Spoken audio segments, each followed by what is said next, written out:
Hi hello నమస్తే. నేను Burma బెండి వండుతున్నానండి. మీకు పైలా ఆలు బెండి ఫ్రై చేసిన నూనె ఉంది, అందులోకే రాయి జీరా ఇస్తున్నానండి నేను.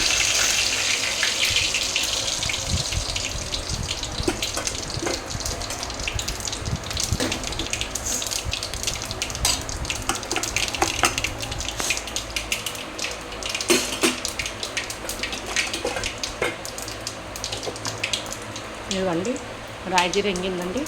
ఇందులో ఆలుగడ్డ, ఉల్లిగడ్డ, బెండకాయలు ఫ్రై చేసుకున్నానండి పైన. ఇప్పుడు వేసుకున్నానండి ఇందులో.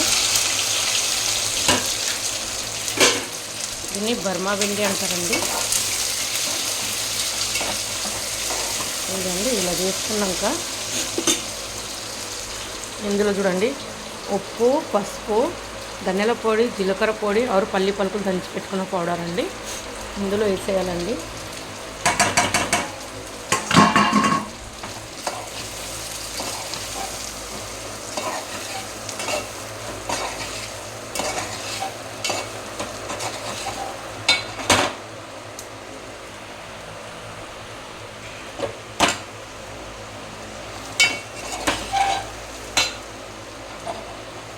ఇది చూడండి, లాస్ట్లో కొత్తిమీర వేయాలండి.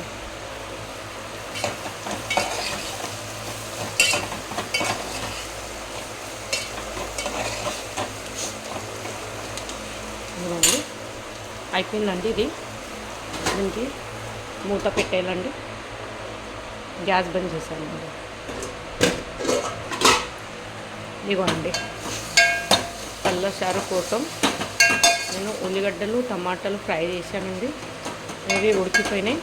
పైలనే నేను ఇది పళ్ళ చారు శనగపిండి ఇట్లా చేసి పెట్టానండి. ఇప్పుడు ఇందులో పోస్తున్నాను.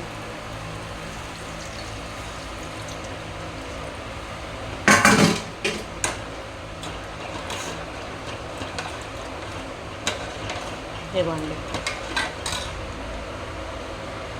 లాస్ట్లో అండి కోసిన కొత్తిమీర వేయాలండి. ఇవ్వండి,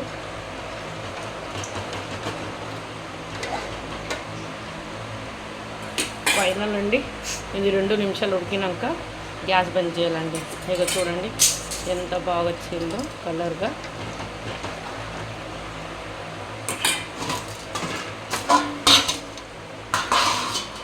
ఇవ్వండి, బర్మా బెండి అయిపోయిందండి. నేను గ్యాస్ బంద్ చేసిన. మీరు ఒక్కసారి పిల్లలు టిఫిన్లకి బాగుంటుందండి. చపాతీ సాట్ లేకపోతే చావల్ వెంబడ అన్నం వెంబడ తినాలనిపిస్తే ఈ కర్రీ చేసి తర్వాత కర్రీ చేసుకోండి, లేకపోతే రసం చేసుకోండి. చాలా బాగుంటుందండి. ఒక్కసారి ట్రై చేయండి ప్లీజ్. బాయ్.